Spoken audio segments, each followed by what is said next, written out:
The Great Hall of the Galactic Council had stood for 12,000 years. 47 different species sat in the curved seats that rose up toward the domed ceiling. Lights from distant stars shone through the transparent walls, making the whole chamber glow with soft blue light. This was the heart of galactic civilization, the place where all important decisions were made. Ambassador Vexen of the Korathi walked slowly to the center platform. He was a tall creature with gray skin and 4 arms that hung at his sides. His throat had 2 sacs that puffed up when he was nervous, and right now they were very swollen indeed. He had bad news to deliver, and he knew the council would not like it. High Counselor Thrain watched him approach from her elevated seat. She was ancient, even by galactic standards.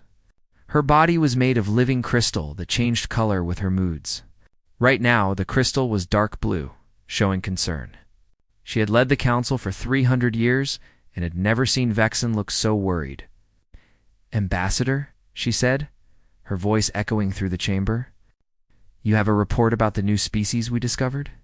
Vexen's throat sacs deflated and then puffed up again. "Yes, High Counselor. The humans.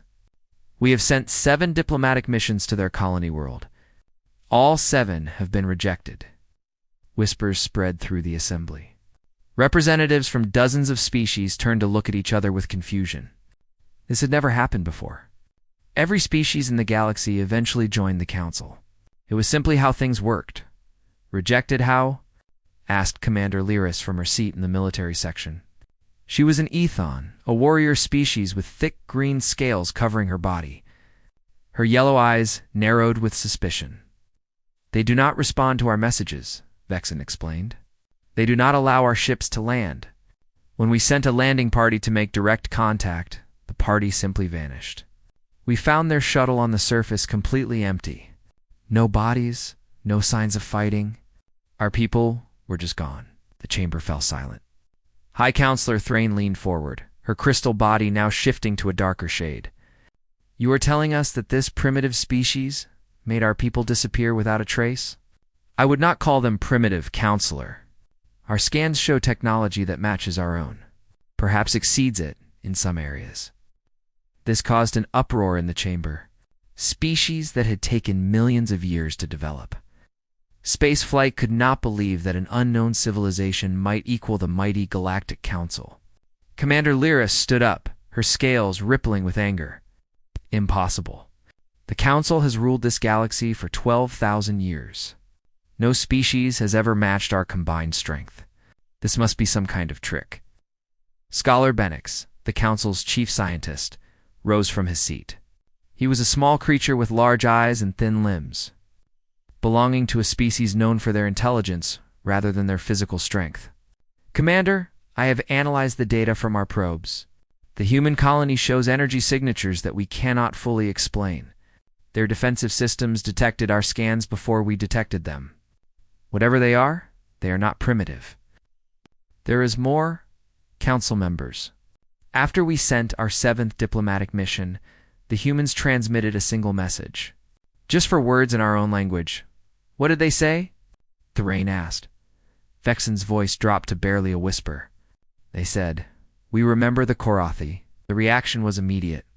The Korathi were one of the founding species of the Council, respected throughout the galaxy for their ancient civilization.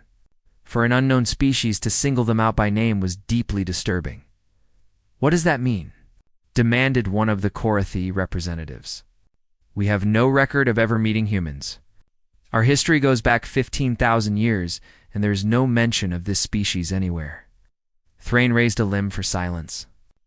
The chamber slowly quieted, but the tension remained thick in the air. "Ambassador Vexen, in all of Korathi history, has your species ever visited the region where the humans were found?" Vexen hesitated. His throat sacs pulsed rapidly. "Counselor, that region was part of our expansion territory many thousands of years ago, but our records from that period are incomplete. Much was lost during the early wars. Perhaps much was hidden," muttered someone from the gallery. Thrain ignored the comment. "We must learn more about these humans before we take any action. Scholar Benix, I want a full analysis of everything we know about their colony and their technology. Commander Laris positioned defensive forces along the border, but do not engage. We will not start a war over missing diplomats and mysterious messages. Far across the galaxy, on a world the humans called New Pittsburgh, Commander Daniel Harris stood on the observation deck of an orbital station. Through the thick glass, he could see another council probe drifting past, its sensors scanning everything in range. He was a tall man in his 50s, with gray hair and a face lined by years of hard decisions. Lieutenant Katie Morrison sat at her console behind him, monitoring the probe's movements. She was younger, with red hair pulled back in a tight braid and sharp eyes that missed nothing. "They sent another one, sir. Same type as before." "Let them look," Harris replied without turning around. "Let them wonder, sir. Permission to speak freely." "Go ahead. I understand the strategy. The Council could be valuable allies. They have resources and technology that could help our colonies. Why are we refusing to talk to them?" Harris finally turned to face her. His expression was calm, but his eyes held something cold and hard. "Lieutenant, do you know why this colony is called New Pittsburgh?" "I assumed it was named after an old Earth city." "Was. The original Pittsburgh was a steel city, built by hardworking people who turned raw iron into the bones of a civilization." Harris paused, looking back out at the stars. "Pittsburgh was destroyed 800 years ago. A Karathi scouting ship found Earth and decided our planet was worth taking. They killed 2 million people and took the survivors as slaves." Katie's face went pale. "Sir, I never learned that in school." "Of course not. The Council erased us from their history. They thought we were gone forever, just another primitive species that got in their way." Harris smiled, but there was no warmth in it. "They were wrong. Some of our ancestors escaped. They hid in the darkest corners of space and rebuilt everything from nothing. And they remembered. They remembered every single thing that was done to them." "Is that why we won't talk to them?" "We're planning revenge." "Revenge is for the impatient, Lieutenant. We've been watching the Council for 8 centuries, learning their weaknesses, mapping their territory, building our strength in the shadows." Harris turned back to the viewport. "When the time comes, we won't need revenge. We'll have something better." "What's that, sir?" "Justice. Real justice. The kind that changes everything." He watched the probe drift away into the darkness. "For now we wait. We watch and we remember. The Council has no idea what's coming, and that's exactly how we want it." In the Great Hall of the Galactic Council, the debate continued long into the night. Species argued about how to handle the mysterious humans. Some wanted war. Others wanted patience. But none of them understood the truth. They were not dealing with a newly discovered species. They were dealing with ghosts from their own forgotten past. Ghosts who had spent 800 years preparing for this moment. And the ghosts were almost ready. 3 months passed after the Council was learned about the humans. In that time, nothing changed. The human colony remained silent. No messages were sent. No ships approached. The silence was driving the Council mad with worry. Scholar Benix had not slept properly in weeks. He spent every hour in the Great Archive, a massive underground vault that held 15,000 years of galactic history. Data crystals filled shelves that stretched for miles in every direction. Somewhere in these records, he believed, was the answer to the human mystery. "You are killing yourself," said Archive Keeper Nexon as she watched him work. She was a being made of soft light, ancient and patient. She had guarded the archives for longer than most species had existed. "What do you hope to find?" Benix looked up from his workstation with tired eyes. "The humans said they remember the Karathi. That means something. There must be a record somewhere, some mention of contact between our species. I have searched every public database.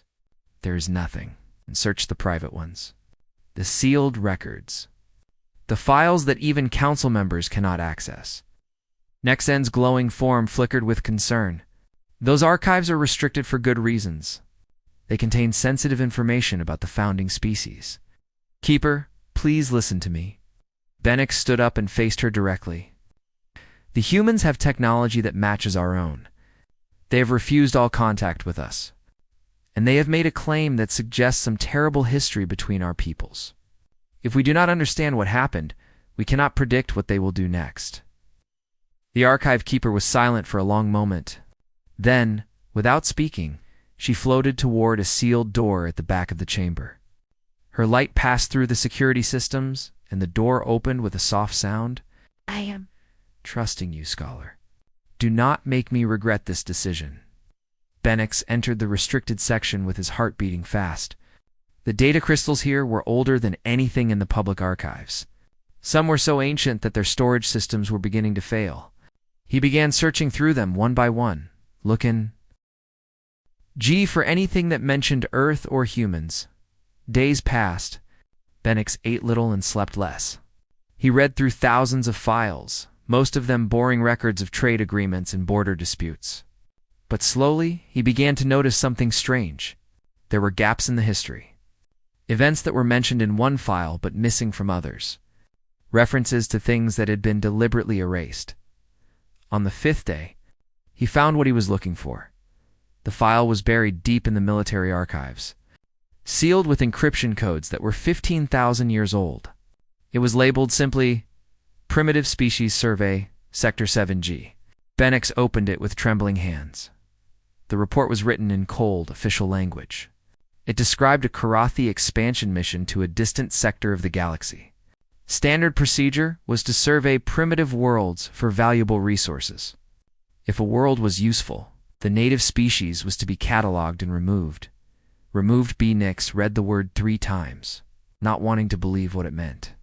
But the rest of the file made everything horribly clear. The survey team had found a small yellow star with 8 planets. The third planet supported a primitive species that had just discovered agriculture. They called themselves humans. Their world was rich in heavy metals that the Karathi needed for their expansion. The decision was made quickly. The humans were too primitive to resist. Their population was estimated at 3 million. The Karathi fleet arrived without warning and began the removal process. Benix found images in the file. Villages burning. Primitive humans trying to fight back with wooden spears against plasma weapons. Bodies lying in fields that had been peaceful farmland just hours before. The final casualty report stated that 2 million humans had been killed in the removal process. The remaining 100,000 survivors were transported to labor colonies in the outer regions of Karathi space. The planet, now called simply by its sector number, was stripped of resources over the following century. No further records existed. Benix sat in shocked silence, the data crystal still glowing in his hand. His species, the enlightened Galactic Council, had been founded on genocide and slavery. The noble Karathi, respected throughout the galaxy, had destroyed an entire civilization for mining resources, and then they had erased it. From history, he continued searching and found more files. The humans were not the only victims. 17 other species had suffered the same fate during the Karathi expansion period. 11 of them were completely extinct now. Their names were forgotten, their worlds stripped bare and abandoned. When the council was formed thousands of years later, bringing together multiple advanced species, a decision had been made. The records of the expansion period were sealed. The surviving slave populations were slowly absorbed into council society, their origins hidden. A clean start for a noble institution, but the humans had somehow survived. Not just survived, but escaped. They had rebuilt their civilization in secret, hiding in the darkness between stars. And they had remembered everything. Benix emerged from the vault looking like he had aged 20 years. Archive keeper Nexon waited for him outside. "What did you find?" "The truth," he replied in a hollow voice. "And it is worse than anything I imagined." At that same moment, on the human colony world, Commander Harris received an encrypted message from Earth. He read it in his private quarters, his face showing no emotion. "New orders, sir," Katie asked when he emerged. "Phase 2 is authorized." Harris handed her a data chip.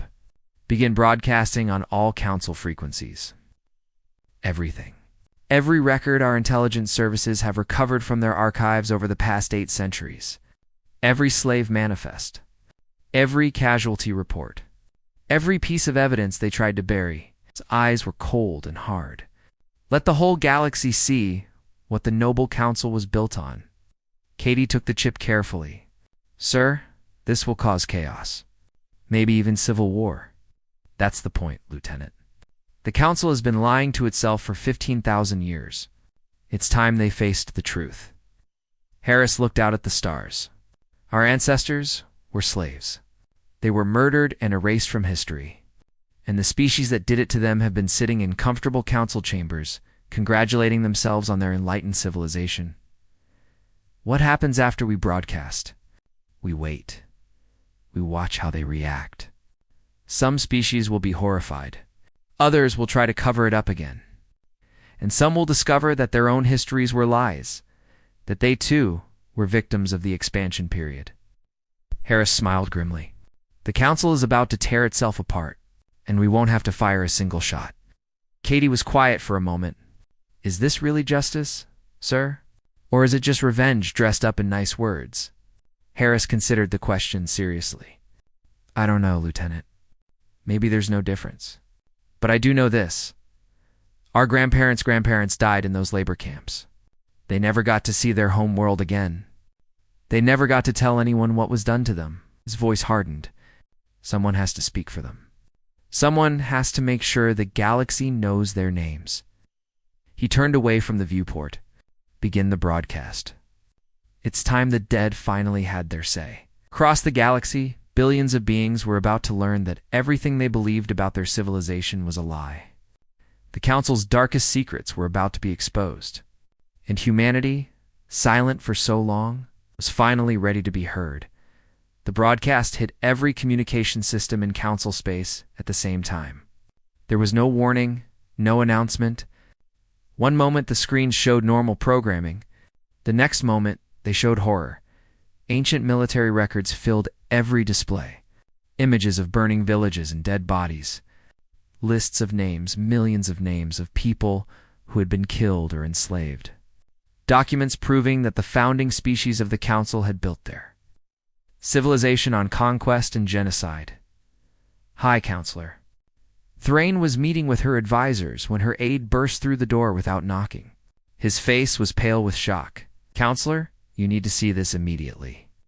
The central display activated, and Thrain found herself looking at records she had never seen before. Karathi invasion orders. Casualty reports written in cold official language. Slave manifests listing human beings by number instead of name. Turn it off, she commanded. We cannot. The transmission is coming through every frequency. Every citizen in Council space is seeing this right now. Thrain's crystal body dimmed to a deep gray color. She understood immediately what was happening. The humans were not just refusing to talk. They were attacking the Council in a way that no military fleet could match. They were destroying its reputation. Across the galaxy, billions of beings watched in horror. Species that had believed they were willing partners in the Council learned that their ancestors had been conquered. Civilizations that thought they were native to their homeworlds discovered they had been relocated from planets that had been destroyed for resources. The reaction was immediate and violent. On the Karathi homeworld, crowds gathered outside government buildings, demanding answers.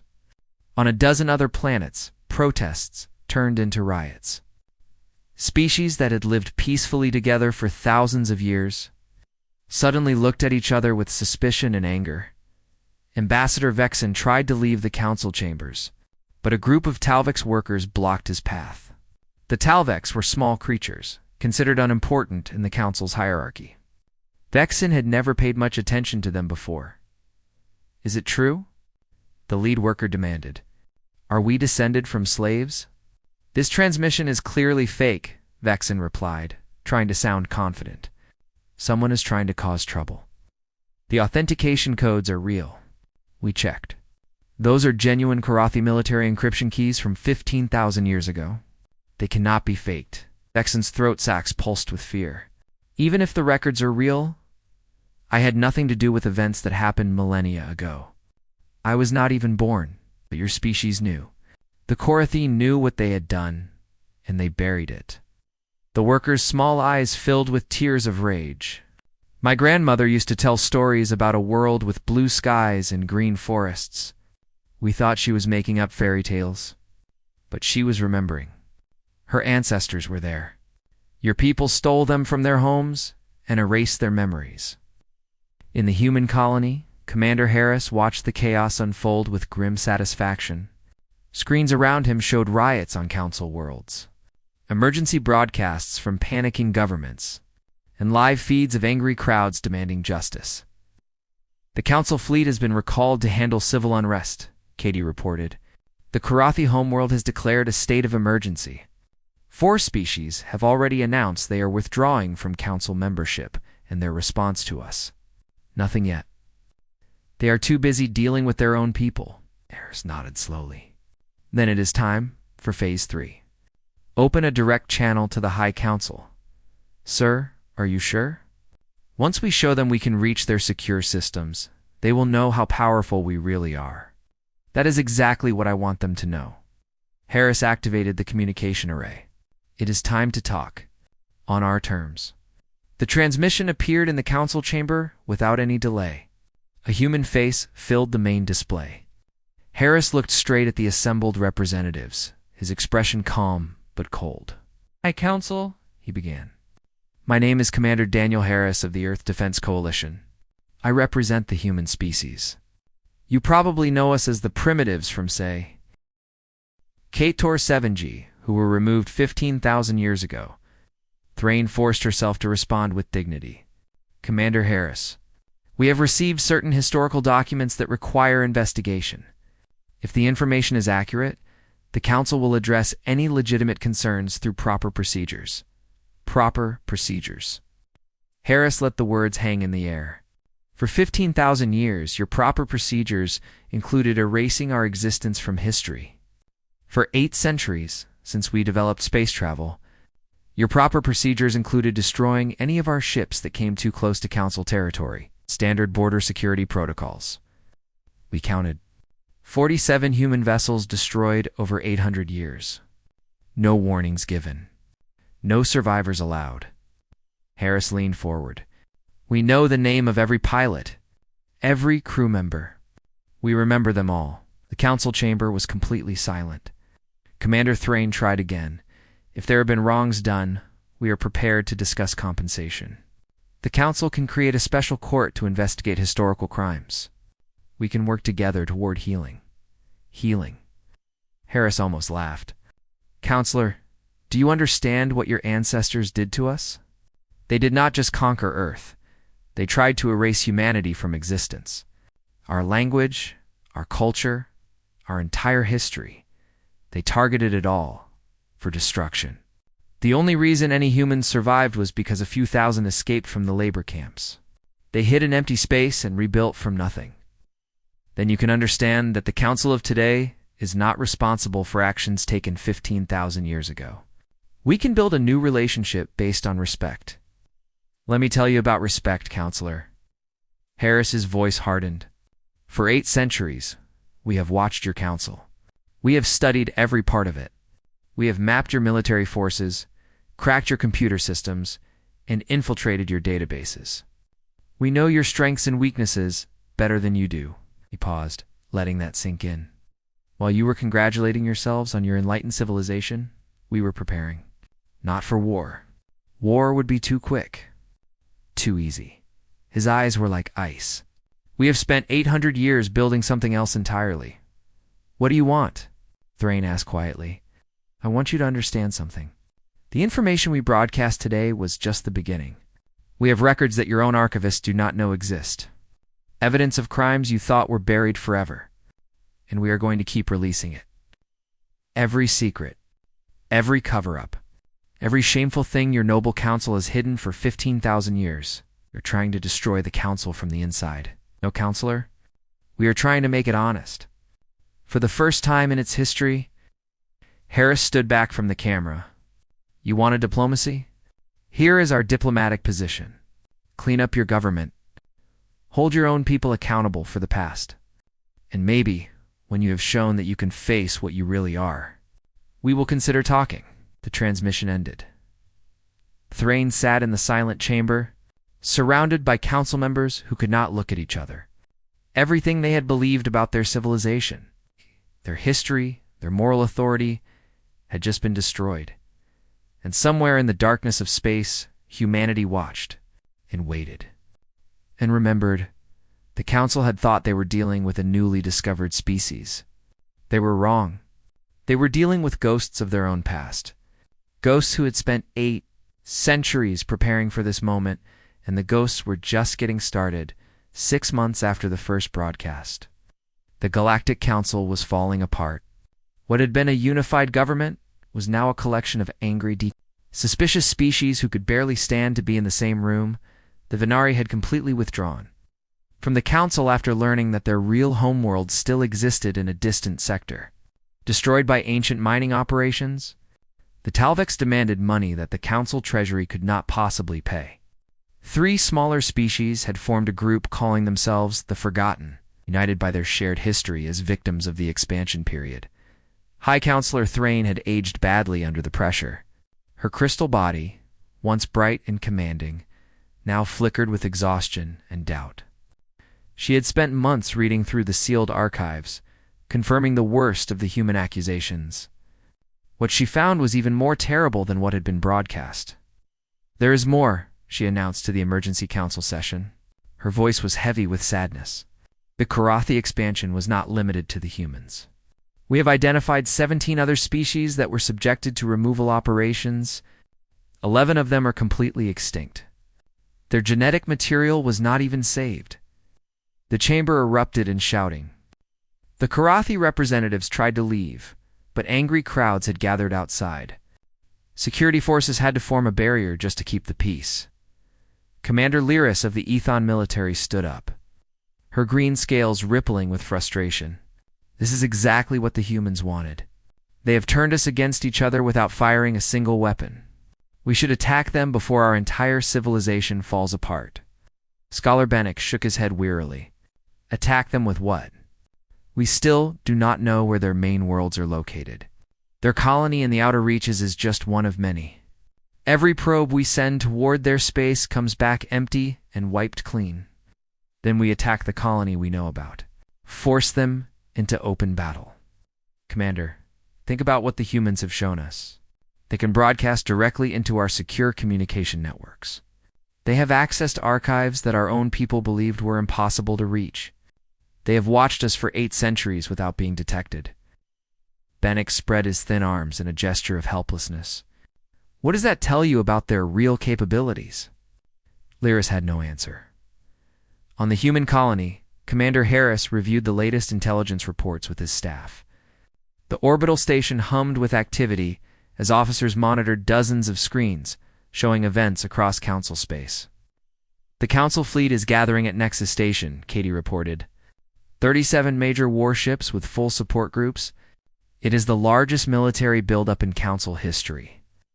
"Where are they heading?" "Analysis suggests they are positioning for an attack on our location."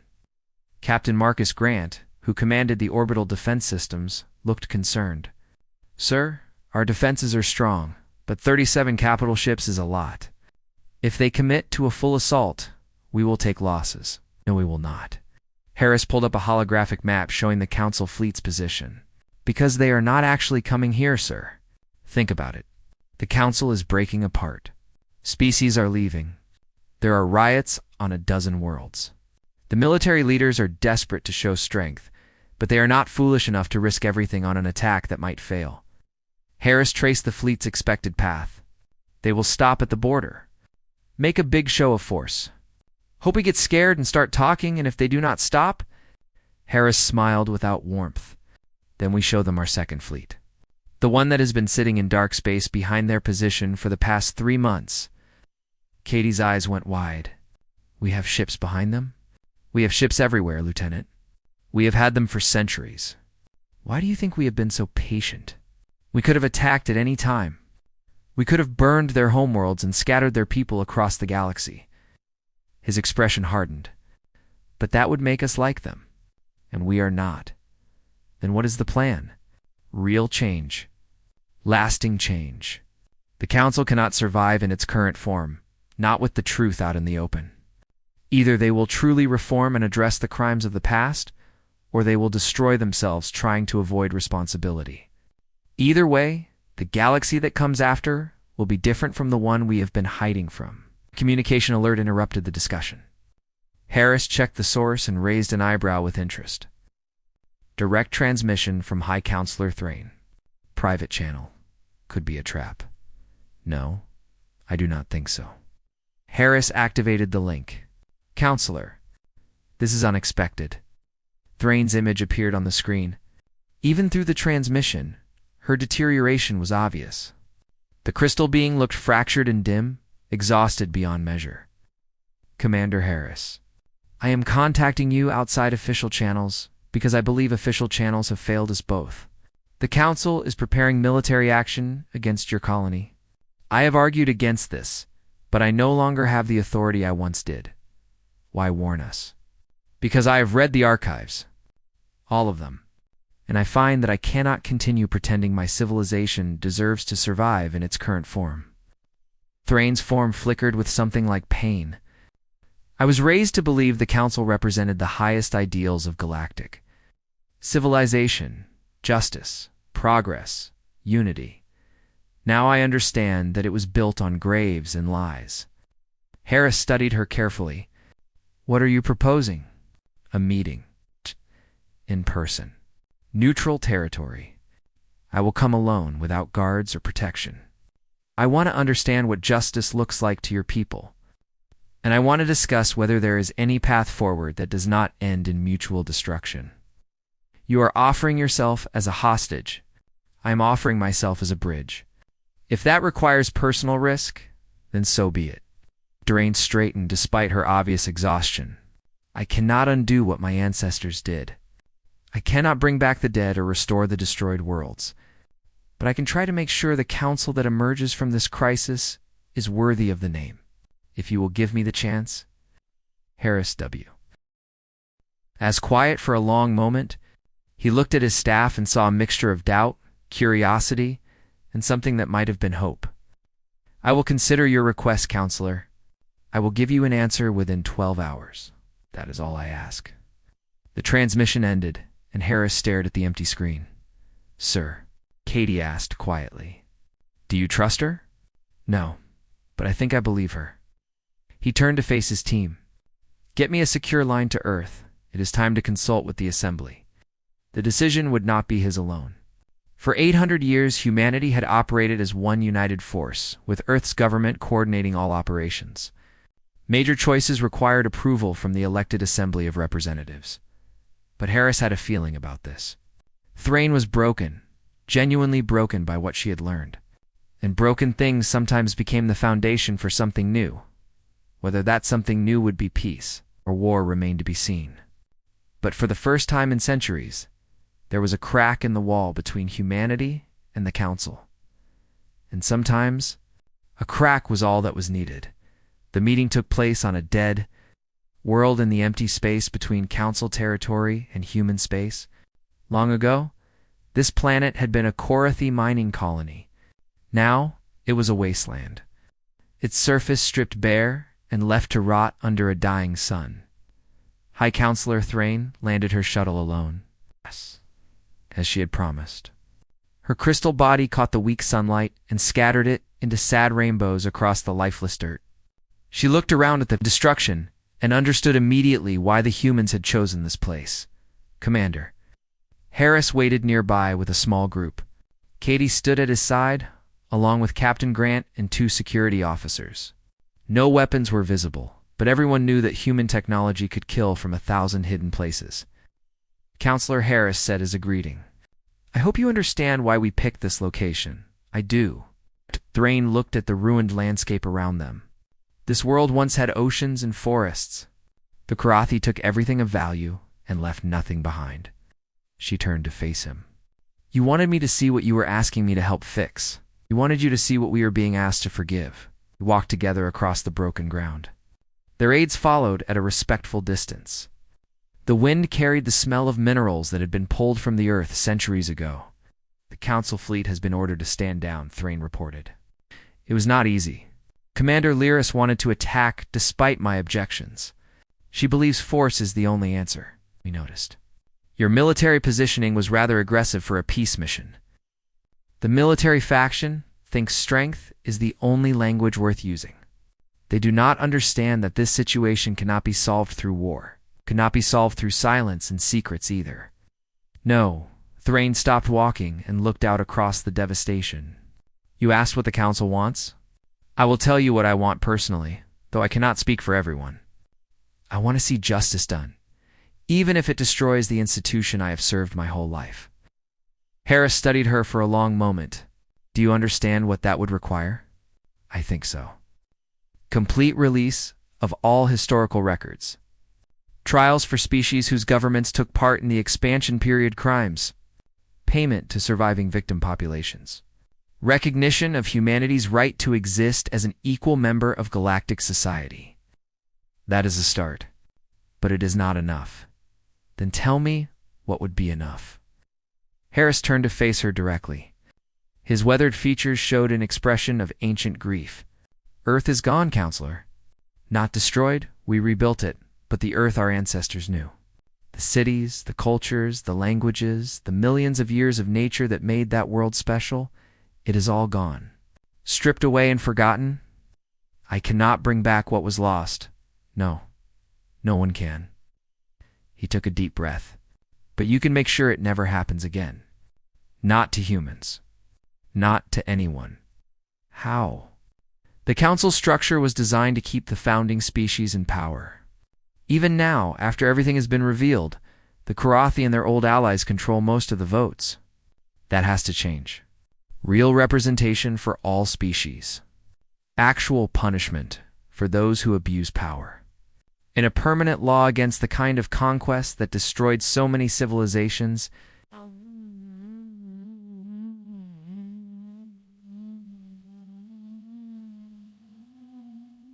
Thrain was silent for a long time, thinking through what he was asking. You want us to rebuild the council from the ground up? I want you to make it what you always claimed it was. A union of equals, governed by justice instead of convenience. The founding species will resist. Some may choose war rather than accept such changes. Then they will learn what we are actually capable of. Harris's voice hardened. We have been patient, counselor. 800 years patient. But our patience has limits. Is that a threat? It is a fact. Humanity is not interested in revenge. If we wanted revenge, your homeworlds would already be burning. What we want is safety. Proof that our grandchildren will not face the same dangers our ancestors did. And the only proof we will accept is real change. Thrain's form brightened slightly, something like hope flickering inside her crystal body. You would accept a reformed council? Humanity would join as a member species. If the reforms are real and lasting, yes, eventually, we have spent too long hiding in shadows. Our children deserve to live in the light. Harris allowed himself a small, tired smile. But understand this. We will never stop watching. Never stop remembering. The moment your council slides back toward its old ways, we will know, and we will act. A watchful peace instead of a trusting one. Trust has to be earned. Over generations, not months. Can your council accept that? Can yours? It was a fair question, and Harris thought about it seriously. Some of us can. Others will need to see proof before they believe. We are not all the same, counselor. There are humans who would rather burn your worlds than share a galaxy with you. Keeping them controlled will be its own challenge. Then we face similar problems. Thrain extended a crystal limb in what might have been a gesture of agreement. I will take your terms to the council. Not as demands, but as the start of a negotiation. There will be resistance, and it will take time, but I believe it can work. It's time we have. As long as progress is being made. They stood together on the dead world, two representatives of civilizations separated by 15,000 years of tragedy. Behind them, their aides watched with hope and suspicion mixed together. There is one more thing, Thrain said quietly. The records you released mentioned that some humans were taken to labor colonies. Do you know what happened to them? Harris's expression flickered with old pain. Some died in the camps. Some escaped and eventually found their way back to us. But many were simply absorbed into council society over thousands of years. Their descendants are probably still out there, not knowing who they really are. Would you want to find them? Yes, when the time is right. He looked up at the stars appearing in the darkening sky. They are family, even if they do not know it yet, and family matters to us. Thrain followed his gaze upward. I will make sure our genetic databases are available for comparison. It is the least we can do. It is a start. They parted as the sun set over the ruined world. Each returned to their own ships with much to think about. The road ahead would be long and hard, filled with problems that neither could fully predict.